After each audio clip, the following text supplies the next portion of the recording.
Station ते भी incident होया सी कि उत्थे ते उनके कुली ने कहा सी मैनू कि मैडम जी इत्थों चल जाओ, उत्थे बिल्कुल हनेरा हो जाना ते कोई भी नहीं होएगा, तुहाडे लई चंगा नहीं है। मैं थोड़ी देर से सुन्न हो गई, फिर मैं बड़ी जोर दी रोई। फिर मेरी मामी ने मैनू, उन्होंने बेटियां भी थोड़ा रोना शुरू किया। सोच रखते लोग कि किसी बड़े बंदे की कुड़ी दे नाल इस तरह हुंदा ते की सिचुएशन हुंदी ते कि एक आम बंदे की कुड़ी दे नाल होया ते की सिचुएशन।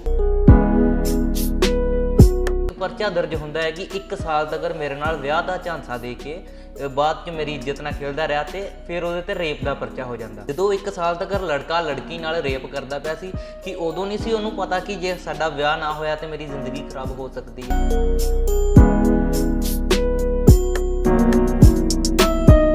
ਕਹਾਂਗੇ ਨਹੀਂ ਔਰਤਾਂ ਵਿਚਾਰੀਆਂ ਅਬਲਾ ਨਾਰੀਆਂ ਉਹਨਾਂ ਨਾਲ ਹੀ ਹੁੰਦਾ ਹੈ, ਮੁੰਡੇ ਤੇ ਜੋ ਮਰਜ਼ੀ ਕਰਦੇ ਨੇ, ਇਸ ਤਰ੍ਹਾਂ ਹੁੰਦਾ, ਦੋਨਾਂ ਨਾਲ ਹੀ ਸਭ ਹੁੰਦਾ ਹੈ, ਪੂਰੀ ਵਰਲਡ 'ਚ ਹੁੰਦਾ। देखो कपड़ा डिसाइड नहीं करता है तुहाडी मैंटालिटी। बड़े ऐसे लोग हैं जिहड़े सफेद कपड़े पाते ते काले काम करते। लड़की ने शॉर्ट्स पाइया या लड़की ने छोटे कपड़े पाए आ, देखो जे कोई कुड़ी ने शॉर्ट्स पाइया तो सारिਆਂ ਦੀ गर्दन घुमेगी क्योंकि मैंटालिटी है, क्योंकि घरों उन्होंने ऐसे सिखाया गया। मुंडा जॉगिंग कर रहा पार्क च, उन्हें गंजीज पाई है, उन्हें शॉर्ट्स पाई है, तो कुड़ियां मगर मगर मगर मगर जा रही, उन्होंने हथ ला रही, ऐसा कुछ नहीं होंदा। सिगरेट भी पींदियां, पब भी जांदियां, लेकिन उस तो बाद जो रेप होंदा ते फिर लड़कियां कहंदियां भी साडे नाल धक्का होया। कुड़ियां नूं अबला नारी नहीं बना सकते, अज दी कोई कुड़ी अबला नारी नहीं हैगी। एक जिहड़ा कुड़ियां अपनी फ्रीडम का गलत इस्तेमाल करदी, कुड़ियां पैसे दे लई चीज़ों के लिए, आईफोन चाहिए, यह चाहिए, वो वास्ते दे वो सामने दी फीलिंग्स ना खिलवाड़ करती हैं। ऐसे है नहीं कि कुड़ी का जे रेप हो जाएगा तो इज्जत खत्म हो जाएगी, तो मुंडा करके आएगा तो इज्जत खत्म नहीं होगी, ये नहीं हो सकता।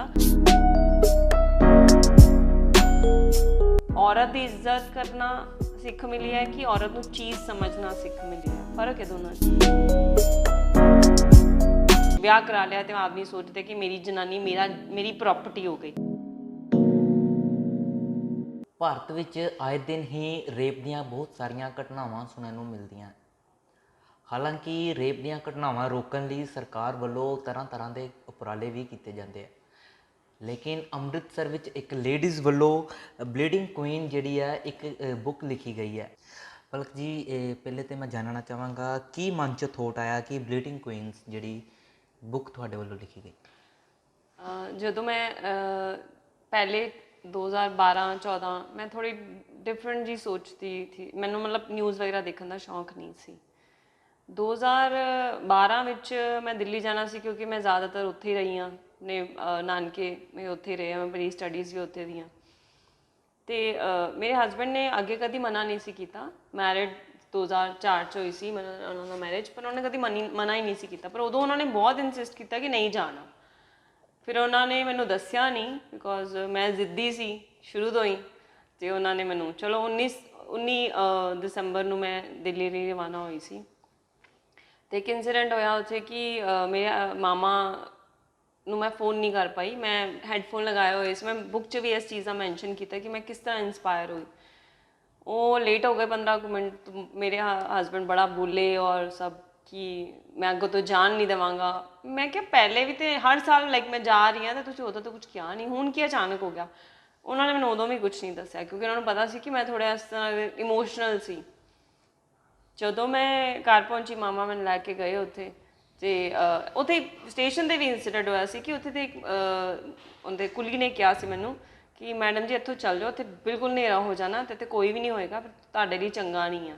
मैं बड़ा अजीब लगा कि दिल्ली च तो सब कॉमन है, ये सब चीज़ां कोई प्रॉब्लम नहीं है। घर पहुंची तो कोई जिस तरह पैंपरिंग होंदी है, नानके दादके जाओ तो उत्थे पैंपरिंग नहीं हुई। मामा टीवी च घुसे, मामी भी चुप करके बैठे और वो उन्हां दियां बेटियां वो भी आराम नाल। तो मैं मामी नूं कहा कि होया कि, एंड दैन उन्होंने मैनूं सारा एक्सप्लेन किया कि की होया। पहले तो मैं 2 मिनट वास्ते जिस तरह सुन्न हो जाता इंसान कि ठीक है फाइन, ਜੇ ਤੁਸੀਂ ਕਿਸੇ ਦੀ ਰੇਪ, ਇੰਨੇ ਰੇਪਸ ਹੁੰਦੇ ਆ, ਪਹਿਲੇ ਵੀ ਬੜੇ ਹੁੰਦੇ ਰਹੇ। ਇੱਕ ਬਿੱਲਾ ਰੰਗਾ ਕੇਸ ਹੋਇਆ ਸੀ, ਉਦੋਂ ਵੀ ਰੇਪ ਦਾ ਵੀ, ਉਸ 'ਚ 23 ਮੈਨ ਸੀ ਉਦੋਂ, ਉਹਨਾਂ ਨੇ ਇੱਕ ਲੜਕੀ ਤੇ ਉਹਦੇ ਬ੍ਰਦਰ ਨੂੰ ਮਾਰਤਾ ਸੀ। ਔਰ ਉਹ ਉਦੋਂ ਦੀ ਗੱਲ ਹੈ ਜਦੋਂ ਟੀਵੀ ਵੀ ਬਹੁਤ ਘੱਟ ਹੁੰਦੇ ਸੀ ਲੋਕਾਂ ਕੋਲ। ਤੇ ਮੈਂ ਥੋੜ੍ਹੀ ਦੇਰ ਵਾਸਤੇ ਸੁੰਨ ਹੋ ਗਈ, ਫਿਰ ਮੈਂ ਬੜੀ ਜ਼ੋਰ ਦੀ ਰੋਈ। ਫਿਰ ਮੇਰੀ ਮਾਮੀ ਨੇ ਮੈਨੂੰ, ਉਹਨਾਂ ਦੀ ਬੇਟੀਆਂ ਵੀ ਥੋੜਾ ਰੋਣਾ ਸ਼ੁਰੂ ਗਿਆ। ਥੋੜੇ 10 ਕੁ ਦਿਨ ਮੈਂ ਉੱਥੇ ਰਹੀ, ਪਰ ਮੈਂ ਥੋੜਾ ਦਿਮਾਗ 'ਚ ਟੀਵੀ ਤੇ ਜੋ ਪ੍ਰੋਟੈਸਟ ਵਗੈਰਾ ਚੱਲ ਰਹੀਆਂ ਉਹ ਕੀ ਹੋਏਗਾ ਕੀ ਹੋਏਗਾ। ਦੈਨ ਜਦੋਂ ਨਿਰਭਇਆ ਦੀ ਡੈਥ ਹੋ ਗਈ, ਉਸ ਤੋਂ ਬਾਅਦ ਮੈਂ ਕਾਫੀ ਸੋਚਦੀ ਰਹੀ ਕਿਉਂਕਿ ਮੈਂ ਲਿਖਦੀ ਸੀ ਸ਼ੁਰੂ ਤੋਂ। ਤੇ ਜਿਸ ਤਰ੍ਹਾਂ ਕੋਈ ਪੋਇਮ ਲਿਖ ਦਿੱਤੀ ਹੈ, ਮੈਂ ਪੋਇਮਸ ਲਿਖਣੀਆਂ ਸ਼ੁਰੂ ਕੀਤੀਆਂ। ਪਰ ਫਿਰ ਮੈਨੂੰ ਨਹੀਂ, ਪੋਇਮ ਨਹੀਂ ਲਿਖਣੀ ਚਾਹੀਦੀ, ਕੁਛ ਹੋਰ। ਬੜਾ ਰਿਸਰਚ ਕੀਤਾ ਕਿ ਐਕਚੁਅਲੀ ਹੁੰਦਾ ਕਿਉਂ ਹੈ, ਲੋਕਾਂ ਦੀ ਮੈਂਟੈਲਿਟੀ ਇਸ ਤਰ੍ਹਾਂ ਦੀ ਕਿਉਂ ਹੈ, ਕੀ ਸੋਚ ਰੱਖਦੇ ਲੋਕੀ, ਤੇ ਕਿਸੇ ਵੱਡੇ ਬੰਦੇ ਦੀ ਕੁੜੀ ਦੇ ਨਾਲ ਇਸ ਤਰ੍ਹਾਂ ਹੁੰਦਾ ਤੇ ਕੀ ਸਿਚੁਏਸ਼ਨ ਹੁੰਦੀ, ਤੇ ਕਿ ਇੱਕ ਆਮ ਬੰਦੇ ਦੀ ਕੁੜੀ ਦੇ ਨਾਲ ਹੋਇਆ ਤੇ ਕੀ ਸਿਚੁਏਸ਼ਨ ਹੈ। ਉਹ ਸਾਰਾ ਕੁਝ ਧਿਆਨ 'ਚ ਰੱਖ ਕੇ ਮੈਂ ਇੱਕ ਫਿਕਸ਼ਨਲ ਜੀ ਸਟੋਰੀ ਬਣਾਈ, ਜਿਹਦਾ ਮੇਨ ਕਰੈਕਟਰ ਕੁੜੀ ਹੈ ਜਿਹਦਾ ਨਾਮ ਹੈ ਦਿਲਜੀਤ। ਤੋ ਉਹ ਇੱਕ ਪੁਲਿਸ ਇੰਸਪੈਕਟਰ ਦੀ ਭੈਣ ਹੈ। ਉਹਦੇ ਨਾਲ ਜੋ ਹੁੰਦਾ, ਉਸ ਤੋਂ ਬਾਅਦ ਉਹਦਾ ਬ੍ਰਦਰ, ਉਹਦੀ ਮਦਰ, ਕਿਸ ਤਰ੍ਹਾਂ ਉਹਦੀ ਫੈਮਿਲੀ ਉਹਦਾ ਹੈਲਪ ਕਰਦੀਆਂ, ਕਿਸ ਤਰ੍ਹਾਂ ਸਮਾਜ ਤੋਂ ਉਹਨੂੰ ਔਰ ਜਿਹੜਾ ਉਹਨੇ ਆਪਣਾ ਸਭ ਕੁਝ ਖੋਇਆ ਉਹਨੂੰ ਵਾਪਸ ਲਿਆਉਣ 'ਚ ਕੀ ਮਦਦ ਕਰਦੇ ਆ। ਉਹ ਮੇਰਾ ਬੁੱਕ ਦੀ ਸਟੋਰੀ ਮੇਨਲੀ ਉਹੀਓ ਹੈ। ਤੁਸੀਂ ਜਿਹੜਾ ਨਿਰਭਇਆ ਕਾਂਡ ਹੋਇਆ ਸੀ 2012 ਵਿੱਚ, ਉਸ ਤੋਂ ਪ੍ਰੇਰਿਤ ਹੋ ਕੇ ਕਹਿ ਸਕਦੇ ਹਾਂ ਕਿ ਇਹ ਬੁੱਕ ਲਿਖੀ। ਮੈਂ ਬੁੱਕ ਦੇ ਲਾਸਟ ਤੇ ਦੇਖ ਰਿਹਾ, ਤੁਸੀਂ ਸਾਰਾ ਲਿਖ ਕੇ ਲਿਖਿਆ ਕਿ ਬਦਲਾਵ ਸਿਰਫ ਕਹਿਣੇ ਸੇ ਨਹੀਂ ਹੋਗਾ, ਕਰਨਾ ਪੜੇਗਾ। ਲੇਕਿਨ ਜਿਹੜਾ ਰੇਪ ਮਾਮਲੇ ਆ ਜ਼ਿਆਦਾਤਰ ਭਾਰਤ 'ਚ ਉਦੋਂ ਹੀ ਹੋਏ ਜਦੋਂ ਨਿਰਭਇਆ ਕਾਂਡ ਹੋਇਆ, ਲੋਕ ਜਾਗਰੂਕ ਹੋਏ। ਕਈ ਲੜਕੀਆਂ ਜਿਹੜੀਆਂ ਉਹਨਾਂ ਨੇ ਉਸ ਜਿਹੜੀ ਧਾਰਾ ਲੱਗਣੀ ਸ਼ੁਰੂ ਹੋਈ ਸੀ 376, ਉਹਦਾ ਗਲਤ ਫਾਇਦਾ ਵੀ ਉਠਾਉਣਾ ਸ਼ੁਰੂ ਕੀਤਾ। ਅਸੀਂ ਕਹਿ ਸਕਦੇ ਹਾਂ ਕਿ ਲੜਕੀ ਅਗਰ ਰੇਪ ਹੁੰਦਾ ਹੈ ਜਾਂ ਕੋਈ ਗੱਲ, ਇੱਕ ਪਰਚਾ ਦਰਜ ਹੁੰਦਾ ਹੈ ਕਿ 1 ਸਾਲ ਤੱਕ ਮੇਰੇ ਨਾਲ ਵਿਆਹ ਦਾ ਝਾਂਸਾ ਦੇ ਕੇ ਬਾਅਦ 'ਚ ਮੇਰੀ ਇੱਜ਼ਤ ਨਾਲ ਖੇਲਦਾ ਰਿਹਾ, ਤੇ ਫਿਰ ਉਹਦੇ ਤੇ ਰੇਪ ਦਾ ਪਰਚਾ ਹੋ ਜਾਂਦਾ। ਜਦੋਂ 1 ਸਾਲ ਤੱਕ ਲੜਕਾ ਲੜਕੀ ਨਾਲ ਰੇਪ ਕਰਦਾ ਪਿਆ ਸੀ, ਕਿ ਉਦੋਂ ਨਹੀਂ ਸੀ ਉਹਨੂੰ ਪਤਾ ਕਿ ਜੇ ਸਾਡਾ ਵਿਆਹ ਨਾ ਹੋਇਆ ਤੇ ਮੇਰੀ ਜ਼ਿੰਦਗੀ ਖਰਾਬ ਹੋ ਸਕਦੀ ਹੈ। ਕਿ ਇਸ ਜਿਹੜਾ ਕਾਨੂੰਨ ਉਸ ਤੋਂ ਬਾਅਦ ਲਾਗੂ ਹੋਇਆ ਸੀ, ਬਹੁਤ ਸਾਰੀਆਂ ਲੜਕੀਆਂ ਨੇ ਗਲਤ ਫਾਇਦਾ ਵੀ ਇਸ ਦਾ ਚੁੱਕਿਆ। ਦੇਖੋ, ਜਦੋਂ ਰੇਪ ਦੀ ਗੱਲ ਆਉਂਦੀ ਨਾ, ਆਪਾਂ ਰੇਪ ਨੂੰ ਸਿਰਫ ਕਿਸੇ ਜੈਂਡਰ ਨਾਲ ਅਟੈਚ ਨਹੀਂ ਕਰ ਸਕਦੇ। ਦੇਖੋ, ਛੋਟਾ ਮੁੰਡਾ ਹੈ ਉਹਦਾ ਵੀ ਰੇਪ ਹੁੰਦਾ, ਇੱਕ ਛੋਟੀ ਬੱਚੀ ਦਾ ਹੁੰਦਾ, ਲੇਡੀ ਦਾ ਹੁੰਦਾ, ਮੇਲਸ ਨਾਲ ਜਿਹੜਾ ਹੈ ਅਬਿਊਜ਼ ਹੁੰਦੀ ਹੈ ਬਹੁਤ ਜ਼ਿਆਦਾ। ਬੜੀ ਵੱਡੀ ਕੰਪਨੀਜ਼ 'ਚ ਹੁੰਦੀਆਂ, MDN ਕੰਪਨੀਜ਼ ਦੀਆਂ ਜਿਹੜੀਆਂ CEOs ਹੁੰਦੀਆਂ, ਜਿਨ੍ਹਾਂ ਕੋਲ ਪਾਵਰ ਹੁੰਦੀ, ਉਹ ਆਪਣੇ ਦਮ 'ਤੇ ਆਪਣੇ ਜੂਨੀਅਰਸ ਨੂੰ ਬਹੁਤ ਸਪੋਇਲ ਕਰਦੀਆਂ। ਇਹ ਜਿਹੜੀ ਚੀਜ਼ ਹੈ ਕਿ ਜਿਹੜੀਆਂ ਲੇਡੀਜ਼ ਜਾਂ ਜਿਹੜੀਆਂ ਕੁੜੀਆਂ ਇਸ ਚੀਜ਼ ਨੂੰ ਲੈ ਕੇ, ਬੜੀ ਐਸੇ ਕੇਸਿਸ ਵੀ ਆਏ। ਮੈਂ ਕਿਸੇ ਮੇਰੇ ਜਾਣਕਾਰ ਨੇ ਜਿਹੜੇ, ਉਹਨਾਂ ਨੂੰ ਮੈਂ ਪੁੱਛਿਆ, ਉਹਨਾਂ ਨੇ ਕਿਹਾ ਕਿ ਬਈ ਗਲਤ ਇਸਤੇਮਾਲ ਕਰਦੇ ਧਾਰਾ ਦਾ। ਦੇਖੋ, ਧਾਰਾ ਇੱਕੋ ਦਹੇਜ ਵਾਲੀ ਧਾਰਾ ਹੈ ਜਿਹੜੀ 338B, ਡੋਰੀ ਦਾ ਕੇਸ, ਡਾਊਰੀ ਦੇ ਕੇਸ ਜਿਹੜੇ ਹੁੰਦੇ ਆ। ਆਈ ਥਿੰਕ ਮੈਂ ਧਾਰਾ ਗਲਤ ਬੋਲ ਦਿੱਤੀ ਸ਼ਾਇਦ। ਤੇ ਉਹਦੇ 'ਚ ਵੀ ਬੜੀਆਂ ਲੇਡੀਜ਼ ਨੇ ਇਸ ਚੀਜ਼ ਦਾ ਗਲਤ ਫਾਇਦਾ ਵੀ ਚੁੱਕਿਆ। ਬਟ ਮੇਨ ਸਾਡਾ ਰੀਜ਼ਨ ਹੈ ਕਿ ਮੈਂਟੈਲਿਟੀ ਬਦਲਣੀ ਪਏਗੀ, ਚਾਹੇ ਉਹ ਲੜਕੀਆਂ ਦੀ ਹੈ ਚਾਹੇ ਉਹ ਲੜਕਿਆਂ ਦੀ ਹੈ। ਤੇ ਜਿਹੜੀ ਹੈ ਰੇਪ ਹੈ, ਉਹ ਮੈਂ ਕਿਸੇ ਵੀ ਇੱਕ ਜੈਂਡਰ, ਆਪਾਂ ਨਿਰਭਇਆ ਨੂੰ ਨਹੀਂ ਦੇਖੀਏ। ਦੇਖੋ, ਨਿਰਭਇਆ ਹੋਇਆ 16 ਦਸੰਬਰ 2012 ਰਾਤ ਨੂੰ 9:30 ਵਜੇ। ਅਗਲੇ ਦਿਨ ਸਵੇਰੇ 5 ਵਜੇ ਇੱਕ ਦੋ ਨੇਬਰਸ ਨੇ ਇੱਕ ਲੜਕੀ ਦਾ ਰੇਪ ਕੀਤਾ, 4-5 ਸਾਲ ਦੀ। ਉਹ ਸਾਹਮਣੇ ਨਹੀਂ ਆਇਆ, ਉਹ ਬੜੀ ਦੇਰ ਬਾਅਦ 'ਚ ਸਾਹਮਣੇ ਆਇਆ। ਉਸ ਤੋਂ ਬਾਅਦ ਸਕੂਲਸ ਦੇ ਮੁੰਡਿਆਂ, ਛੋਟੇ ਛੋਟੇ ਬੱਚਿਆਂ ਦਾ ਬਾਅਦ 'ਚ ਬਹੁਤ ਸਾਰੇ ਮਾਮਲੇ ਆਏ ਦਿਨ ਜਿਹੜੇ ਸ਼ੁਰੂ ਹੋ ਗਏ। ਜੰਮੂ ਤੋਂ, ਕਠੂਏ ਤੋਂ 4 ਸਾਲਾਂ ਦੀ ਇੱਕ ਬੱਚੀ ਨਾਲ ਸ਼ਿਮਲਾ 'ਚ ਹੋਇਆ, ਹਾਂਜੀ ਹੈਦਰਾਬਾਦ 'ਚ ਹੋਇਆ, ਕਈ ਕੁਛ ਹੋਇਆ। ਨਹੀਂ, ਪਰ ਜਿਹੜਾ ਦੇਖੋ ਨਾ, ਜਿਹੜੇ ਲੜਕੀਆਂ ਨਾਲ ਅਬਿਊਜ਼ ਹੁੰਦੀ ਨਾ, ਉਹ ਸਾਹਮਣੇ ਨਹੀਂ ਆਉਂਦੀ। ਉਸ ਇੱਕ ਕਹਾਵਤ ਹੈ ਨਾ ਕਿ ਤੂੰ ਮੁੰਡਾ ਹੈ, ਤੂੰ ਰੋਂਦਾ ਕਿਉਂ ਪਿਆ, ਉਹ ਦੱਸ ਨਹੀਂ ਪਾਉਂਦੇ ਕਿਉਂਕਿ ਸਮਝ ਵੀ ਨਹੀਂ ਪਾਉਂਦੇ। ਛੋਟੇ ਮੁੰਡਿਆਂ ਨੂੰ ਸਮਝ ਨਹੀਂ ਹੁੰਦੀ ਇਹਨਾਂ ਚੀਜ਼ਾਂ ਦੀ। ਕੁੜੀਆਂ ਨੂੰ ਤੇ ਪੇਰੈਂਟਸ ਨੂੰ ਜਾ ਕੇ ਚਲੋ ਮੇਰੇ ਪੇਟ 'ਚ ਦਰਦ ਹੈ, ਇਹ ਦਰਦ ਹੈ। ਲੜਕਿਆਂ ਨੂੰ ਨਹੀਂ ਛੇਤੀ ਸਮਝ ਨਹੀਂ ਆਉਂਦੀ। ਹੁਣ ਜਿਹੜੇ ਜਿਵੇਂ ਨਾਲ ਹੋਮਸ ਹੁੰਦੇ ਆ, ਉੱਥੇ ਸਿਕਿਉਰਿਟੀ ਬਹੁਤ ਘੱਟ ਹੁੰਦੀ ਹੈ। ਜੇਲ੍ਹਾਂ 'ਚ ਬਹੁਤ ਜ਼ਿਆਦਾ ਅਬਿਊਜ਼ ਚੱਲਦੀ ਹੈ, ਸਭ ਨੂੰ ਪਤਾ ਹੈ, ਇਹ ਕਾਮਨ ਚੀਜ਼ ਹੈ। ਤੇ ਉੱਥੇ ਆਪਾਂ ਰੇਪ ਨੂੰ ਆਪਾਂ ਸਿਰਫ ਜੈਂਡਰ ਨਾਲ ਨਹੀਂ ਜੋੜ ਸਕਦੇ ਕਿ ਮੈਂ ਕਹਾਂ ਕਿ ਨਹੀਂ ਔਰਤਾਂ ਵਿਚਾਰੀਆਂ ਅਬਲਾ ਨਾਰੀਆਂ, ਉਹਨਾਂ ਨਾਲ ਹੀ ਹੁੰਦਾ ਹੈ, ਮੁੰਡੇ ਤੇ ਜੋ ਮਰਜ਼ੀ ਕਰਦੇ ਨੇ, ਇਸ ਤਰ੍ਹਾਂ ਹੁੰਦਾ। ਦੋਨਾਂ ਨਾਲ ਹੀ ਸਭ ਹੁੰਦਾ ਹੈ, ਪੂਰੀ ਵਰਲਡ 'ਚ ਹੁੰਦਾ। ਲੇਕਿਨ ਅਸੀਂ ਸ਼ੁਰੂ ਤੋਂ ਦੇਖਦੇ ਆਉਂਦੇ ਹਾਂ ਕਿ ਜਿਹੜੀ ਰੇਪ ਦੀਆਂ ਘਟਨਾਵਾਂ ਤਾਂ ਵਾਪਰਦੀਆਂ, ਅਗਰ ਅਸੀਂ ਲੋਕਾਂ ਦੀ ਸੋਚ ਦੇ ਮੁਤਾਬਕ ਚੱਲੀਏ ਕਿ ਅਗਰ ਲੜਕੀ ਨੇ ਛੋਟੇ ਕੱਪੜੇ ਪਾਏ ਹੈ ਤਾਂ ਲੜਕੇ ਦੀ ਜਿਹੜੀ ਹੈ ਉਹ ਜਿਹੜੀ ਨਿਗਾਹ ਹੈ ਉਹ ਗਲਤ ਪਾਸੇ ਜਾਏਗੀ। अगर लड़के ने छोटे कपड़े पाए तो कोई नहीं देखता, अगर लड़की ने छोटे कपड़े पाए है ਜਾਂ ਲੜਕੀ ਮਾਡਰਨ ਜ਼ਮਾਨੇ ਦੀ ਹੈ ਤਾਂ ਉਸ ਨਾਲ ਰੇਪ ਦੀ ਘਟਨਾ ਜ਼ਿਆਦਾ ਵਾਪਰਦੀ ਹੈ। ਦੇਖੋ ਪੁਰਾਣੇ ਜ਼ਮਾਨੇ 'ਚ ਜੇ ਆਪਾਂ ਸੰਸਕ੍ਰਿਤੀ ਦੇ ਹਿਸਾਬ ਨਾਲ ਦੇਖੀਏ ਤੇ ਪੁਰਾਣੇ ਜ਼ਮਾਨੇ ਦੀਆਂ ਅਸੀਂ ਪਿਕ ਚੁੱਕ ਕੇ ਦੇਖ ਲਓ, ਕੋਈ ਵੀ ਕਿਸੇ ਵੀ ਰਿਲੀਜਨ ਜਾਂ ਕੁਝ ਵੀ ਦੇਖੋ, ਕੱਪੜਾ ਡਿਸਾਈਡ ਨਹੀਂ ਕਰਦਾ ਤੁਹਾਡੀ ਮੈਂਟੈਲਿਟੀ। ਬੜੇ ਐਸੇ ਲੋਕ ਹੈ ਜਿਹੜੇ ਸਫੇਦ ਕੱਪੜੇ ਪਾਉਂਦੇ ਤੇ ਕਾਲੇ ਕੰਮ ਕਰਦੇ ਆ, ਇਹ ਸਭ ਨੂੰ ਪਤਾ। ਤੇ ਜਿਹੜੀ ਗੱਲ ਰਹਿ ਗਈ ਲੜਕੀ ਨੇ ਸ਼ਾਰਟਸ ਪਾਈਆਂ ਜਾਂ ਲੜਕੀ ਨੇ ਛੋਟੇ ਕੱਪੜੇ ਪਾਏ ਆ, ਦੇਖੋ ਜੇ ਕੋਈ ਕੁੜੀ ਨੇ ਸ਼ਾਰਟਸ ਪਾਈਆਂ ਤਾਂ ਸਾਰਿਆਂ ਦੀ ਗਰਦਨ ਘੁੰਮੇਗੀ ਘੁੰਮੇਗੀ, ਕਿਉਂਕਿ ਮੈਂਟੈਲਿਟੀ ਹੈ, ਕਿਉਂਕਿ ਘਰੋਂ ਉਹਨਾਂ ਨੂੰ ਇਹ ਸਿਖਾਇਆ ਗਿਆ ਜਾਂ ਉਹਨਾਂ ਨੂੰ ਘਰੋਂ ਇਸ ਚੀਜ਼ ਨੂੰ ਅਵੇਅਰ ਨਹੀਂ ਕੀਤਾ ਗਿਆ ਕਿ ਗਲਤ ਚੀਜ਼ ਹੈ, ਗਲਤ ਹੈ। ਨੁੱਕਰਾਂ 'ਤੇ ਖੜੇ ਹੋ ਕੇ ਸਿਗਰਟ ਪੀਣਾ ਜਾਂ ਊਟਿੰਗ ਕਰਨੀ ਆ, ਪਿੱਛਾ ਕਰਨਾ, ਇਹ ਸਭ ਆਮ ਜੀ ਗੱਲ ਹੈ। ਈਵ ਟੀਜ਼ਿੰਗ ਬਹੁਤ ਕਾਮਨ ਹੈ, ਆਉਂਦੇ ਜਾਂਦੇ ਹੱਥ ਲਗਾ ਦੇਣਾ। ਕਦੀ ਇਹਦੇ ਤੋਂ ਉਲਟਾ ਹੋਇਆ, ਇੱਕ ਮੁੰਡਾ ਆ ਜੋਗਿੰਗ ਕਰ ਰਿਹਾ ਪਾਰਕ 'ਚ, ਉਹਨੇ ਗੰਜੀਜ਼ ਪਾਈ ਹੈ, ਉਹਨੇ ਸ਼ਾਰਟਸ ਪਾਈ ਹੈ, ਤੇ ਕੁੜੀਆਂ ਮਗਰ ਮਗਰ ਮਗਰ ਮਗਰ ਜਾ ਰਹੀਆਂ, ਉਹਨੂੰ ਹੱਥ ਲਾ ਰਹੀਆਂ। ਇਹ ਸਭ ਕੁਝ ਨਹੀਂ ਹੁੰਦਾ। ਦੇਖੋ ਮੈਂ ਨਹੀਂ ਕਹਿੰਦੀ ਕਿ ਨਹੀਂ ਹੁੰਦਾ, ਕਿਸੇ ਜਗ੍ਹਾ 'ਤੇ ਹੁੰਦਾ ਵੀ ਹੋਏਗਾ, ਕਿਉਂਕਿ ਆਪਾਂ ਜੋ ਸਾਨੂੰ ਟੈਲੀਵਿਜ਼ਨ ਦੇ ਥਰੂ ਜਾਂ ਨਿਊਜ਼ਪੇਪਰ ਦੇ ਥਰੂ ਪਤਾ ਲੱਗਦਾ ਹੈ, ਪਰ ਮੇਰੇ ਸਾਹਮਣੇ ਐਸਾ ਕਦੀ ਨਹੀਂ ਹੋਇਆ। ਬਾਕੀ ਜੇ ਅਗਰ ਐਸਾ ਕੋਈ ਲੜਕੀ ਕਰਦੀ ਵੇ ਤਾਂ ਆਪਾਂ ਉਹਨੂੰ ਲੜਕੀ ਨੂੰ ਗਲਤ ਕਵਾਂਗੇ। ਮਤਲਬ ਕੱਪੜਾ ਛੋਟਾ ਪਾਇਆ ਤਾਂ ਵੀ ਕੁੜੀ ਗਲਤ, ਤੇ ਜੇ ਉਹਨੇ ਕਿਸੇ ਮੁੰਡੇ ਨੂੰ ਛੇੜ ਦਿੱਤਾ ਜਾਂ ਜਿਸ ਤਰ੍ਹਾਂ ਪਿੱਛਾ ਕੀਤਾ ਜਾਂ ਜਿਸ ਤਰ੍ਹਾਂ ਉਹਨੇ ਸ਼ਾਰਟਸ ਪਾਈ, ਜਿਸ ਤਰ੍ਹਾਂ ਕੁੜੀਆਂ ਕਹਿ ਦਿੰਦੀਆਂ ਹੈਂਡਸਮ ਮੈਨ ਹੈ ਇਸ ਤਰ੍ਹਾਂ ਕੁਛ, ਤਾਂ ਵੀ ਉਹ ਲੜਕੀ ਦੀ ਸੋਚ ਗਲਤ ਹੈ, ਉਹ ਲੜਕੀ ਵੀ ਗਲਤ। ਇਸ ਸੋਚ ਨੂੰ ਬਦਲਣਾ ਜ਼ਰੂਰੀ ਹੈ। ਅਕਸਰ ਦੇਖਦੇ ਹਾਂ ਕਿ ਪੁਰਾਤਨ ਸਮੇਂ ਤੋਂ ਇਹ ਗੱਲ ਕਰੀਏ ਤੇ ਇੱਕ ਲੜਕੀ ਨੂੰ ਘਰ ਦੀ ਇੱਜ਼ਤ ਸਮਝਿਆ ਗਿਆ ਤੇ ਘਰ ਦੇ ਅੰਦਰ ਹੀ ਰੱਖਿਆ ਗਿਆ। ਤੇ ਪੁਰਾਣੇ ਸਮੇਂ ਦੇ ਅਗਰ ਬਜ਼ੁਰਗਾਂ ਦੀ ਵੀ ਗੱਲ ਕਰੀਏ ਤਾਂ ਉਹ ਵੀ ਕਹਿੰਦੇ ਵੀ ਲੜਕੀ ਠੀਕ ਆ, ਹੁਣ 10 ਪੜ੍ਹ ਲਈ 12 ਪੜ੍ਹ ਲਈ, ਚੁੱਲ੍ਹਾ ਚੌਂਕਾ ਸਾਂਭੇ, ਉੱਥੋਂ ਤੱਕ ਹੀ ਸੀਮਤ ਹੈ, ਵਿਆਹ ਕਰ ਦਿਓ ਤੇ ਆਪਣਾ ਘਰ ਜਾ ਕੇ ਸਾਂਭੇ। ਅਗਰ ਅਸੀਂ ਪੰਜਾਬ ਸਟੇਟ ਤੋਂ ਬਾਹਰ ਦੀ ਗੱਲ ਕਰ ਲਈਏ, ਦਿੱਲੀ, ਗੁੜਗਾਉਂ, ਨੋਇਡਾ, ਉੱਧਰ ਲੜਕੀਆਂ ਕੰਮ ਵੀ ਕਰਦੀਆਂ, ਸਿਗਰਟ ਵੀ ਪੀਂਦੀਆਂ, ਪੱਬ ਵੀ ਜਾਂਦੀਆਂ। ਹਾਲਾਂਕਿ ਹੁਣ ਪੰਜਾਬ 'ਚ ਵੀ ਕਈ ਥਾਵਾਂ ਤੇ ਇੱਥੇ ਅੰਮ੍ਰਿਤਸਰ 'ਚ ਵੀ ਲਾ ਲਓ ਕਲੱਬ ਹੈ ਜਾਂਦੀਆਂ, ਲੇਕਿਨ ਉਸ ਤੋਂ ਬਾਅਦ ਜਦੋਂ ਰੇਪ ਹੁੰਦਾ ਤੇ ਫਿਰ ਲੜਕੀਆਂ ਕਹਿੰਦੀਆਂ ਵੀ ਸਾਡੇ ਨਾਲ ਧੱਕਾ ਹੋਇਆ। ਅਗਰ ਅਸੀਂ ਕਿਸੇ ਨੂੰ ਬੜਾਵਾ ਦਿੰਦੇ ਹਾਂ ਤੇ ਕੋਈ ਤੁਹਾਡੇ ਵੱਲ ਆਉਂਦਾ ਨਾ, ਜੇ ਤੁਸੀਂ ਲੜਕੀ ਮਾਡਰਨ ਹੈ, ਇੱਕ ਵਾਰੀ ਜਾਈ ਲੜਕੇ ਨੇ, ਇੱਕ ਵਾਰੀ ਛੇੜਿਆ, 2 ਵਾਰੀ ਛੇੜਿਆ, ਤੀਸਰੀ ਵਾਰੀ ਛੇੜਿਆ, ਚੌਥੀ ਵਾਰੀ ਨਹੀਂ ਛੇੜੇਗਾ। ਅਗਰ ਲੜਕੀ ਕੋਈ ਰਿਸਪੌਂਸ ਦੇਣ ਦੀ ਹੈ ਤੇ ਲੜਕਾ ਉਹਦੇ ਵੱਲ ਆ ਰਿਹਾ ਨਾ। ਇਸ ਤੇ ਤੁਸੀਂ ਇਕੱਲੇ ਇੱਕ ਬੰਦੇ ਦੀ ਗਲਤੀ ਨਹੀਂ ਨਾ ਕਰ ਸਕਦੇ ਕਿ ਲੜਕਾ ਹੀ ਗਲਤ ਨਹੀਂ ਨਾ ਹੋ ਸਕਦਾ। ਮੈਂ ਤਾਂ ਕਹਿ ਹੀ ਨਹੀਂ ਰਹੀ ਲੜਕਾ ਗਲਤ ਹੈ, ਪਰ ਅਗਰ ਆਪਾਂ ਨੂੰ ਕਿਸੇ ਆਦਤ ਨਾਲ ਜੋੜ ਰਹੇ ਹੋ, ਜਿਸ ਤਰ੍ਹਾਂ ਡਰਿੰਕਿੰਗ ਹੈ, ਸਮੋਕਿੰਗ ਹੈ, ਤੇ ਫਿਰ ਮੈਨੂੰ ਇੱਕ ਗੱਲ ਦੱਸੋ ਕਿ ਬੜੇ ਸਾਰੇ ਜੈਂਟਸ ਐਸੇ ਨੇ ਜਾਂ ਬॉयਜ਼ ਐਸੇ ਨੇ ਡਰਿੰਕਿੰਗ ਵੀ ਕਰਦੇ, ਸਮੋਕਿੰਗ ਵੀ ਕਰਦੇ, ਪਰ ਉਹ ਕੁੜੀਆਂ ਨਹੀਂ ਛੇੜਦੇ। ਔਰ ਬੜੇ ਸਾਰੇ ਇਹੋ ਜਿਹੇ ਜਿਹੜੇ ਨਾ ਡਰਿੰਕਿੰਗ ਕਰਦੇ ਨਾ ਸਮੋਕਿੰਗ ਕਰਦੇ, ਪਰ ਉਹ ਕੁੜੀਆਂ ਛੇੜਦੇ। ਇਹ ਮੈਂਟੈਲਿਟੀ ਹੈ। ਦੇਖੋ ਅਗਰ ਆਪ ਕਹਿ ਰਹੇ ਹੋ ਕਿ ਕੁੜੀਆਂ ਡਰੱਗਸ ਡਰੱਗਸ ਨਹੀਂ, ਸ਼ਰਾਬ ਨਹੀਂ ਪੀ ਸਕਦੀਆਂ, ਛੋਟੇ ਕੱਪੜੇ ਨਹੀਂ ਪਾ ਸਕਦੀਆਂ, ਪਬਸ ਨਹੀਂ ਜਾਣਾ ਲਾਓ, ਮੈਨੂੰ ਇਹ ਚੀਜ਼ ਦੱਸੋ ਕਿ ਕਿਸੇ ਵੀ ਸ਼ਰਾਬ ਦੀ ਅੱਜ ਤੱਕ ਇੰਨੀਆਂ ਵਾਈਨ, ਸ਼ਰਾਬ, ਰਮ, ਵਿਸਕੀ ਸਭ ਕਿਸੇ ਵੀ ਬੋਟਲ ਤੇ ਐ ਨਹੀਂ ਲਿਖਿਆ ਹੁੰਦਾ ਓਨਲੀ ਫॉर ਮੈਨ। ਪਹਿਲੀ ਗੱਲ ਤੇ ਇਹ। ਦੂਸਰੀ ਗੱਲ ਕਿ ਜਿਹੜਾ ਮਦੀਰਾ, ਸ਼ਰਾਬ ਵਗੈਰਾ ਚੀਜ਼ਾਂ ਜਿਹੜੀਆਂ ਇਹ ਸਟਾਰਟਿੰਗ ਤੋਂ ਹੀ ਹੈ। ਜੇ ਤੁਸੀਂ ਸੋਚੋ ਕਿ ਅੱਜ ਦੀਆਂ ਕੁੜੀਆਂ ਨੇ ਸਭ ਕੁਝ ਸ਼ੁਰੂ ਕੀਤਾ, ਪਹਿਲੇ ਵੀ ਸਭ ਕੁਝ ਹੁੰਦਾ ਸੀ। ਹੁਣ ਪਹਿਲੇ ਟੀਵੀ ਨਹੀਂ ਸੀ ਹੈਗਾ, ਸੋਸ਼ਲ ਮੀਡੀਆ ਨਹੀਂ ਸੀ ਹੈਗਾ। ਜੇ ਤੁਸੀਂ ਪੁਰਾਣੀਆਂ ਹਿਸਟਰੀ ਚੁੱਕ ਕੇ ਦੇਖੋਗੇ ਤੇ ਸਭ ਆਮ ਸੀ। ਬੜੇ ਰਾਜੇ ਰਾਣੀਆਂ ਇਕੱਠੇ ਬਹਿ ਕੇ ਖਾਂਦੇ ਪੀਂਦੇ, ਸਭ ਉਹਨਾਂ ਦਾ ਐਸਾ ਸਿਸਟਮ ਸੀ। ਬਾਕੀ ਹੈ ਕਿ ਜਿਹੜਾ ਤੁਸੀਂ ਕਹਿ ਰਹੇ ਹੋ ਕਿ ਲੜਕੀ ਪਹਿਲੇ ਕਿਸੇ ਲੜਕੇ ਨੂੰ ਰਿਸਪੌਂਸ ਦਿੰਦੀ ਹੈ, ਫਿਰ ਉਹ ਲੜਕਾ ਕੁਝ ਗਲਤ ਕਰਦਾ। ਦੇਖੋ ਜਿਹੜਾ ਇਹ ਟ੍ਰੈਂਡ ਹੈ ਨਾ, ਜਿਹੜਾ ਇਹ ਟ੍ਰੈਂਡ ਹੈ ਜ਼ਿਆਦਾਤਰ ਇੰਟਰਨੈਟ ਤੋਂ ਚੱਲਿਆ ਕਿ ਓਪਨ ਮਾਈਂਡਨੈਸ ਹੋ ਗਈ ਹੈ ਕਿ ਚਲੋ ਮਿਲ ਲੈਂਦੇ ਹਾਂ, ਡੇਟਿੰਗ 'ਤੇ ਚੱਲ ਜਾਂਦੇ ਹਾਂ, ਹੱਥ ਉੱਤ ਲਗਾ ਲਾਂਗੇ ਨਾਲ ਇਹ ਸਭ। ਉਸ ਤੋਂ ਬਾਅਦ ਜਦੋਂ ਇੱਕ ਟੱਚ ਦਾ ਅਹਿਸਾਸ ਗਲਤ ਹੋ ਜਾਂਦਾ ਤੇ ਉਹੀ ਚੀਜ਼ ਪੁੱਠੀ ਪੈ ਜਾਂਦੀ ਹੈ।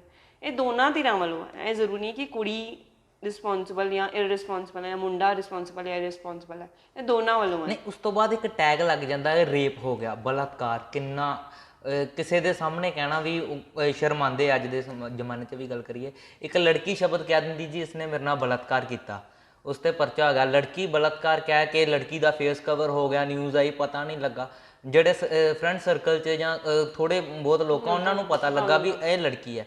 ਉਸ ਤੋਂ ਬਾਅਦ ਲੜਕੀ ਦਾ ਸੋਚ ਲੈਂਦੇ ਸੀ ਇਹਨੇ ਗਾਂਹ ਜਾ ਕੇ ਵਿਆਹ ਕਰਨਾ, ਲੜਕੀ ਸੇਫ ਹੋ ਗਈ। ਪਰ ਜਿਸ ਬੰਦੇ 'ਤੇ, ਜਿਸ ਲੜਕੇ 'ਤੇ ਇਲਜ਼ਾਮ ਲੱਗਾ ਬਲਾਤਕਾਰ, ਪੁਲਿਸ ਉਹਦੀ ਸੱਚਾਈ ਨਹੀਂ ਦੇਖਦੀ, ਫਰੰਟਲੀ ਉਹਦੇ 'ਤੇ ਪਰਚਾ ਕੱਟ ਦਿੰਦੀ ਹੈ। ਉਸ ਬੰਦੇ ਦੀ ਤਾਂ ਸਾਰੀ ਲਾਈਫ ਖਰਾਬ ਹੋ ਗਈ। ਐਸਾ ਕੁਝ ਨਹੀਂ ਹੈ। ਬੜੇ ਸਾਰੇ ਐਸੇ ਕੇਸਿਸ ਆ ਜਿਹੜੇ ਮੈਨੂੰ ਯਾਦ ਹੈ। ਜਦੋਂ ਮੈਂ ਸਟੱਡੀ ਕਰ ਰਹੀ ਸੀ, ਮੈਂ ਸਪੀਚਸ ਦੇਣ ਜਾਂਦੀ ਸੀ, ਮੈਂ ਪ੍ਰੋਪਰ ਫੈਕਟਸ ਨਾਲ ਫਿਗਰਸ ਨਾਲ ਚੈੱਕ ਕਰਦੀ ਸੀ। ਬੜੇ ਸਾਰੇ ਐਸੇ ਕੇਸਿਸ ਹੈ ਜਿੱਤੇ ਲੜਕੀ ਨੇ ਇਸ ਤਰ੍ਹਾਂ ਇਲਜ਼ਾਮ ਲਗਾਇਆ, ਪੁਲਿਸ ਪ੍ਰੋਪਰਲੀ ਵੈਰੀਫਾਈ ਕਰਦੀ ਹੈ, ਪੁਲਿਸ ਆਪਣਾ ਕੰਮ ਪ੍ਰੋਪਰ ਕਰਦੀ ਹੈ ਜਿੱਥੇ ਉਹਨੂੰ ਕਰਨਾ ਹੈ।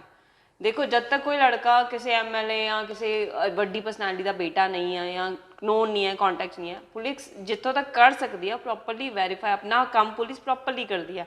ਇਹ ਆਪਾਂ ਨਹੀਂ ਕਹਿ ਸਕਦੇ ਕਿ ਕੁੜੀ ਨੇ ਕਹਿਤਾ ਆ ਕੇ ਜੀ ਦੇਖੋ ਜੀ ਇਹਨੇ ਮੇਰਾ ਰੇਪ ਕਰ ਦਿੱਤਾ ਤੇ ਉਹ ਕਹਿੰਦੇ ਫੜ ਚੱਲ ਅੰਦਰ ਤੈਨੂੰ ਫਾਂਸੀ ਦੇ ਦਾਂਗੇ, ਨਹੀਂ ਐਸਾ ਕੁਝ ਨਹੀਂ ਹੁੰਦਾ। ਪੁਲਿਸ ਆਪਣਾ ਕੰਮ ਕਰਦੀ ਹੈ।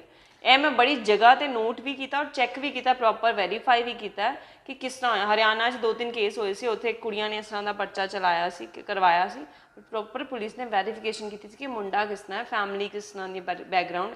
ਔਰ ਈਵਨ ਕਿ ਸੋਸ਼ਲ ਮੀਡੀਆ ਤੇ ਪੁਲਿਸ ਵਾਲੇ ਨੇ ਇਸ ਚੀਜ਼ ਨੂੰ ਵੈਰੀਫਾਈ ਕੀਤਾ ਸੀ ਕਿ ਇਹ ਮੁੰਡਾ ਬਹੁਤ ਸ਼ਰੀਫ ਹੈ, ਕੁੜੀ ਨੇ ਗਲਤ ਇਲਜ਼ਾਮ ਲਗਾਇਆ ਤੇ ਇੱਕ ਵਾਰ ਪੁਲਿਸ ਵਾਲਾ ਵੈਰੀਫਾਈ ਕਰ ਰਿਹਾ, ਨਾਲੇ ਉਹ ਮੁੰਡੇ ਦਾ ਕੋਈ ਪੋਲੀਟੀਕਲ ਜਾਂ ਇਸ ਤਰ੍ਹਾਂ ਦਾ ਕੋਈ ਕॉन्टेक्स्ट नहीं है। नहीं है, पुलिस अपना काम प्रॉपर कर दी है। पूरी बुक पढ़ोगे, मेरी बुक में क्लियरली ये मेंशन है कि रेप चाहे मुंडा है चाहे कुड़ी है, चाहे डोमेस्टिक रेप ਜਿਹੜੇ ਹੁੰਦੇ ਆ, ਵਿਆਹ ਕਰਾ ਲਿਆ ਤੇ ਆਦਮੀ ਸੋਚਦੇ ਕਿ ਮੇਰੀ ਜਨਾਨੀ ਮੇਰੀ प्रॉपर्टी हो गई। और बहुत बुरे हालात है डोमेस्टिक रेप ਜਿਹੜੇ ਨਾ, बहुत बुरे हालात है। मेरे को केसेस आते हैं, मैं काउंसलिंग करती हूँ, ਮੈਨੂੰ पता मतलब लाइक शराब पी के मारना कुटना और फिर तो बाद मार कुट के उन्होंने इस्तेमाल करना, है बहुत बुरे हालात ने।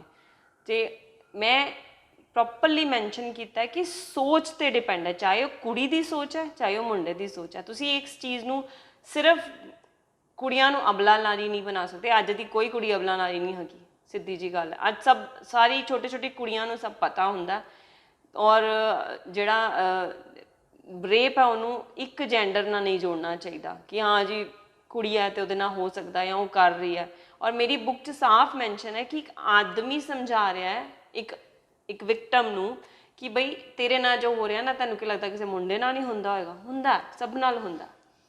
मेरा लास्ट सवाल कि आने वाले समय 'ਚ ਤੁਹਾਡੇ ਮੁਤਾबिक अगर ਅਸੀਂ ਤੁਹਾਡੀ ਸੋਚ ਦੇ ਮੁਤਾबिक ਚੱਲੀਏ ਤਾਂ ਆਉਣ ਵਾਲੇ ਸਮੇਂ 'ਚ ਇਹ ਰੇਪ ਵਰਗੀਆਂ ਘਟਨਾਵਾਂ ਤੋਂ ਠੱਲ ਪਾਉਣ ਲਈ ਕਿਸ ਤਰ੍ਹਾਂ ਦੇ ਉਪਰਾਲੇ ਕੀਤੇ ਜਾ ਸਕਦੇ? ਦੇਖੋ ਸਭ ਤੋਂ ਪਹਿਲੇ ਤਾਂ ਇਹ ਘਰੋਂ ਹੀ ਸਟਾਰਟ ਹੋਣਾ ਚਾਹੀਦਾ ਕਿ ਹਾਏ ਮੇਰਾ ਪੁੱਤਰ ਵਿਚਾਰਾ ਕਿੰਨਾ ਸਿੱਧਾ ਸਾਦਾ ਬੀਬਾ ਬਾਬਾ, ਇਹ ਸਭ ਬੰਦ ਹੋਣਾ ਚਾਹੀਦਾ। ਇੱਕ ਜਿਹੜਾ ਕੁੜੀਆਂ ਆਪਣੀ ਫਰੀडम ਦਾ ਗਲਤ ਇਸਤੇਮਾਲ ਕਰਦੀਆਂ ਉਹ ਬੰਦ ਹੋਣਾ ਚਾਹੀਦਾ। ਦੇਖੋ ਮੈਨੂੰ ਬੜੇ ਸਾਰੇ ਕੇਸਿਸ ਐਸੇ ਪਤਾ ਲੱਗੇ ਸੀ ਜਦੋਂ ਮੈਂ ਇਸ ਕਾਉਂਸਲਿੰਗ ਵਗੈਰਾ ਪਹਿਲੇ ਕਰਦੀ ਸੀ, ਪਹਿਲੇ ਕਿਸੇ ਹੋਰ ਤਰ੍ਹਾਂ ਦੀ, ਹੁਣ ਤੇ ਮੈਂ ਚਲੋ ਡਿਪਰੈਸ਼ਨ ਤੋਂ ਬਚਾਅ ਦੀ ਕਾਉਂਸਲਿੰਗ ਕਰਦੀ ਹਾਂ।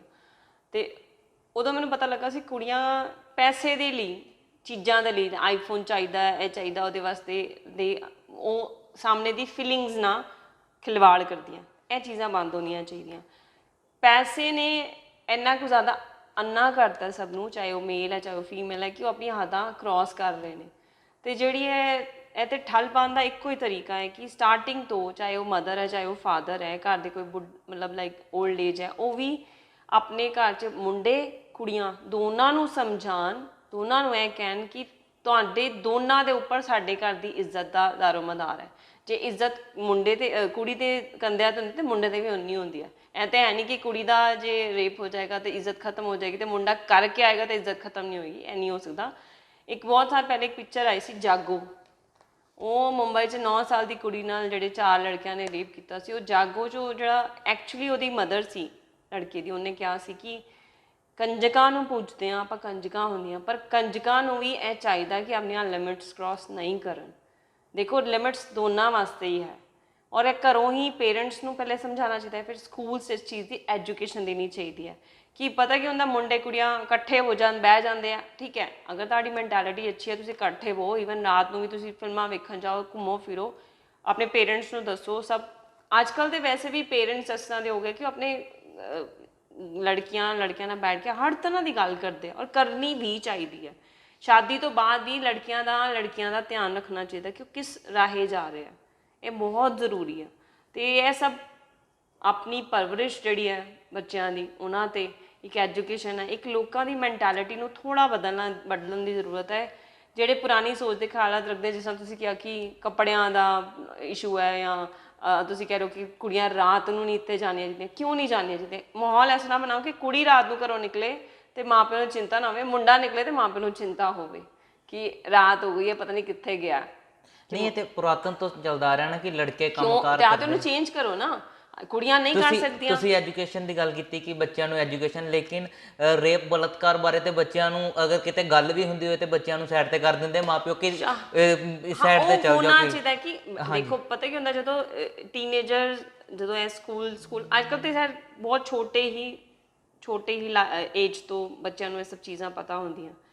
ਮਾਂ-ਬਾਪ ਨੂੰ ਧਿਆਨ ਰੱਖਣਾ ਚਾਹੀਦਾ। ਬੱਚਾ ਫੋਨ ਦੇ ਦਿੰਦੇ, ਹਰ ਕਿਸੇ ਕੋਲ, ਹਰ ਬੱਚੇ ਕੋਲ ਫੋਨ ਹੈ, ਉਹ ਕੀ ਦੇਖ ਰਿਹਾ, ਉਹ ਕੀ ਚੈੱਕ ਕਰ ਰਿਹਾ। ਦੇਖੋ ਜਿਹੜਾ ਛੋਟਾ ਬੱਚੇ ਦਾ ਦਿਮਾਗ ਹੁੰਦਾ ਨਾ 19 20 25 ਸਾਲ ਤੱਕ, ਜਦ ਤੱਕ ਮੈਚੁਰਿਟੀ ਨਹੀਂ ਆਉਂਦੀ, ਐਕਸਪਲੋਰੇਸ਼ਨ ਜਿਹੜੀ ਹੁੰਦੀ ਹੈ ਨਾ ਹੁੰਦੀ ਰਹਿੰਦੀ ਹੈ। ਔਰ internet is open to all. YouTube ਤੇ ਸਿਰਫ ਲਿਖਿਆ ਹੁੰਦਾ ਕਿ ਅੰਡਰ 18 ਆਪ ਦੇਖ ਨਹੀਂ ਸਕਦੇ ਐਂਡ ਓਵਰ 18, ਉਹ ਸਭ ਅਵੇਲੇਬਲ ਹੈ। ਬੱਚੇ ਅੱਜ ਕੱਲ੍ਹ ਹਰ ਤਰ੍ਹਾਂ ਉਹ PUBG ਖੇਲ ਰਹੇ ਹੈ, ਦਿਮਾਗ ਸਾਰਾ ਨੈਗੇਟਿਵਿਟੀ ਵੱਲ ਜਾ ਰਿਹਾ, ਐਗਰੈਸਿਵ ਹੋ ਰਹੇ ਬੱਚੇ। ਉਹ ਸਭ ਚੀਜ਼ਾਂ ਇੱਕ ਲਿਮਿਟ ਹੋਣੀ ਚਾਹੀਦੀ ਹਰ ਚੀਜ਼ ਦੀ। ਜਿਸ ਤਰ੍ਹਾਂ 1 ਘੰਟੇ ਦਾ TV ਹੋ ਗਿਆ, 1 ਘੰਟੇ ਦਾ ਇੰਟਰਨੈਟ ਹੋ ਗਿਆ, ਔਰ ਧਿਆਨ ਰੱਖਣਾ ਕਿ ਕੀ ਸਰਚ ਹੋ ਰਿਹਾ, ਕੀ ਕਰ ਰਿਹਾ, ਕਿੱਥੇ ਜਾ ਰਿਹਾ ਹੈ, ਫਰੈਂਡ ਸਰਕਲ ਕੀ ਹੈ। ਚਲੋ ਠੀਕ ਹੈ, ਉਹ ਕਹਿੰਦੇ ਕਿ ਭਾਈ ਸਿਗਰਟ ਪੀਂਦੇ, ਸ਼ਰਾਬ ਪੀਂਦੇ ਆ। ਸਿਗਰਟ ਸ਼ਰਾਬ ਨਾਲ ਕਿਸੇ ਦੀ ਮੈਂਟੈਲਿਟੀ ਨੂੰ ਆਪ ਅਟੈਚ ਨਹੀਂ ਕਰ ਸਕਦੇ। ਜਿਸ ਤਰ੍ਹਾਂ ਮੈਂ ਪਹਿਲੇ ਵੀ ਕਿਹਾ, ਮੈਂਟੈਲਿਟੀ ਅਟੈਚ ਹੁੰਦੀ ਕਿ ਤੁਹਾਨੂੰ ਪਿੱਛੋਂ ਕੀ ਸਿੱਖ ਮਿਲੀ ਹੈ। ਔਰਤ ਦੀ ਇੱਜ਼ਤ ਕਰਨਾ ਸਿੱਖ ਮਿਲੀ ਹੈ ਕਿ ਔਰਤ ਨੂੰ ਚੀਜ਼ ਸਮਝਣਾ ਸਿੱਖ ਮਿਲੀ ਹੈ। ਫਰਕ ਹੈ ਦੋਨਾਂ 'ਚ। ਜੀ ਬਿਲਕੁਲ, ਇਹ ਸੀ ਪਲਕ ਕੁੰਦਰਾ ਜਿਨ੍ਹਾਂ ਨੇ ਬਲੀਡਿੰਗ ਕੁਈਨ ਜਿਹੜੀ ਹੈ ਕਿ ਬੁੱਕ ਲਿਖੀ ਹੈ, ਅਤੇ ਨਾਲ ਉਹਨਾਂ ਦਾ ਇਹ ਵੀ ਕਹਿਣਾ ਹੈ ਕਿ ਅਗਰ ਰੇਪ ਵਰਗੀਆਂ ਘਟਨਾਵਾਂ 'ਤੇ ਠੱਲ ਪਾਉਣੀ ਹੈ ਤਾਂ ਸਾਨੂੰ ਜਿਹੜੀ ਆਪਣੀ ਸੋਚ ਹੈ ਉਹ ਬਦਲਣੀ ਪਏਗੀ। ਸਾਨੂੰ ਆਪਣੇ ਬੱਚਿਆਂ ਨੂੰ ਹਰ ਇੱਕ ਚੀਜ਼ ਬਾਰੇ ਸਮਝਾਉਣਾ ਪਏਗਾ, ਅਤੇ ਔਰਤ, ਇੱਕ ਲੜਕੀ ਦਾ ਅਤੇ ਲੜਕੇ ਦਾ ਬਰਾਬਰ ਜਿਹੜਾ ਸਨਮਾਨ ਹੈ ਉਹ ਹੋਣਾ ਚਾਹੀਦਾ। ਤਾਂ ਹੀ ਜਿਹੜੀਆਂ ਰੇਪ ਵਰਗੀਆਂ ਘਟਨਾਵਾਂ ਹੈ ਉਹਨਾਂ ਨੂੰ ਠੱਲ ਪਾਈ ਜਾ ਸਕਦੀ ਹੈ। ਕੈਮਰਾਮੈਨ ਜਤਿਨ ਕੁਮਾਰ ਦੇ ਨਾਲ ਮੁਕੇਸ਼ ਮਹਿਰਾ, ਅੰਮ੍ਰਿਤਸਰ। ਤਾਜ਼ਾ ਖਬਰਾਂ ਤੇ ਨਵੀਆਂ ਜਾਣਕਾਰੀ ਭਰਪੂਰ ਵੀਡੀਓਜ਼ ਦੇਖਣ ਵਾਸਤੇ ਸਬਸਕ੍ਰਾਈਬ ਕਰੋ ਸਾਡਾ YouTube ਚੈਨਲ ਸੁਰਖਾਬ ਟੀਵੀ। ਜੇਕਰ ਤੁਸੀਂ ਇਸ ਵੀਡੀਓ ਨੂੰ Facebook ਉੱਤੇ ਦੇਖ ਰਹੇ ਹੋ ਤਾਂ ਸਾਡਾ Facebook ਪੇਜ ਰਹਿਮਤ ਟੀਵੀ ਵੀ ਲਾਈਕ ਤੇ ਫੋਲੋ ਕਰ ਲਓ।